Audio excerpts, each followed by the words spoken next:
It's not just a union. It's a fortress.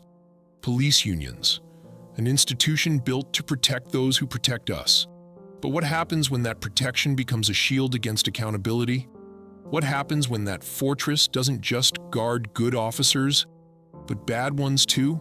This is the story the headlines never finish. The story behind the blue wall of silence, the contracts that can erase misconduct, and the power structures that can stand taller than the justice system itself. This is the story of police unions, and why they might be one of the biggest barriers to true police reform. Until we actually have a reckoning around this, we will continue to have people that have badges and guns in our communities who subscribe to white nationalist behavior, are paid by taxpayers' dollars, and are there because they have the ability to harm and hurt us without any accountability whatsoever. Police unions, the president of the police union came out and said, you have it all wrong, and he'd love the opportunity to sit down with you. Is that something you would be up for? Absolutely not. There's nothing I can tell him. My comments were just, I think any reasonable individual looks at our country, looks at the situation or situations, plural, that we've all been exposed to during this COVID. Police unions have come into under attack all across the country. It's just obvious. And a large part of that is accountability. It's just hard to argue with. It's very complicated, I agree. And Proposition B is not perfect, but it's a step in the right direction. Let's start with the basics. In the US, nearly every major police department is backed by a union. That union negotiates salaries, benefits, pensions, and protections. But not just any protections. We're talking about legally binding contracts that can erase disciplinary records after a few years, allow officers to delay interrogations after misconduct, require departments to destroy records after a set time, even limit civilian oversight of police behavior. Imagine if every time a doctor committed malpractice, the hospital had to forget it after 2 years, or if a lawyer could avoid questioning for a week after being accused of fraud. That's the kind of leeway police union contracts offer. And here's the kicker. These aren't secrets. They're public documents. They've been analyzed by legal scholars, reformists, and journalists for decades. The patterns are clear. The protection isn't just legal, it's systemic. Police unions are not just local players. They're political machines. Take the Fraternal Order of Police. With over 350,000 members nationwide, they're one of the most powerful lobbying forces in American politics. They've donated millions to state and federal candidates, Democrat or Republican, so long as they're pro-police. In many cities, these unions can make or break political careers. Candidates who call for reform often find themselves smeared in union-funded ad campaigns.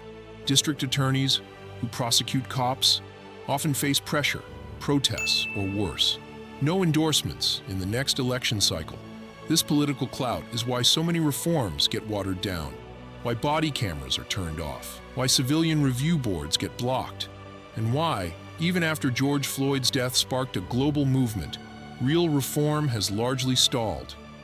Because behind the scenes, police unions are always negotiating, often in silence, with lawmakers and city officials who fear crossing them. Now let's talk about the consequences. In 2020, Minneapolis police officer Derek Chauvin knelt on George Floyd's neck for over 9 minutes. But did you know Chauvin had 17 prior misconduct complaints before that day? He was never fired. Why? Because under the union's contract, discipline was nearly impossible without a prolonged appeal process. Past records were sealed. Even if the department wanted him gone, the union could overturn the decision. This isn't a one-off. In Chicago, an investigation found that officers fired for misconduct were reinstated 46% of the time, thanks to union arbitration. In Oakland, an officer shot and killed a man, was fired, then rehired with back pay. And in Florida, one officer was fired 6 times for things like beating suspects and lying in reports, and was rehired every time because of arbitration. On his 6th reinstatement, he got a promotion. These are not the actions of a few bad apples. These are the effects of a system designed to protect its own, even when it costs lives. Now let's look inward, at the police themselves. Many officers want reform. They don't want to work next to violent or racist colleagues. They want communities to trust them again. But in many departments, speaking out is dangerous. Whistleblowers are ostracized. Careers are ruined. Some officers say it's safer to stay quiet than challenge the status quo. This silence has a name, the blue wall. It's real, and police unions help maintain it. Unions don't just defend officers from external criticism, they often attack internal dissent. Officers who try to hold others accountable sometimes find the union turning on them. That's not solidarity, that's enforced silence. Now, here's the nuance. Police unions aren't inherently evil. They were created to fight for fair pay, better working conditions, and dignity for public servants. And in many ways, they've succeeded. They've helped officers secure pensions, trauma support, equipment upgrades, and protection against political scapegoating. In dangerous jobs like policing, unions can provide much-needed security. But somewhere along the way, the mission shifted from protecting fairness to protecting power. The problem isn't unions existing. It's how they use their influence to block accountability, distort justice, and fight reform that even good officers support. We can recognize their positive roles and demand change. The two are not mutually exclusive. Let's ask the hard question. Can we fix American policing without changing police unions? The answer is probably not. Because every major reform, body cams, civilian oversight, disciplinary transparency, use of force standards, hits a wall if union contracts say no. Until cities can renegotiate contracts that prioritize public safety over political protection.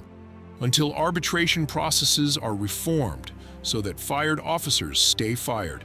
Until union leaders are held accountable for protecting misconduct.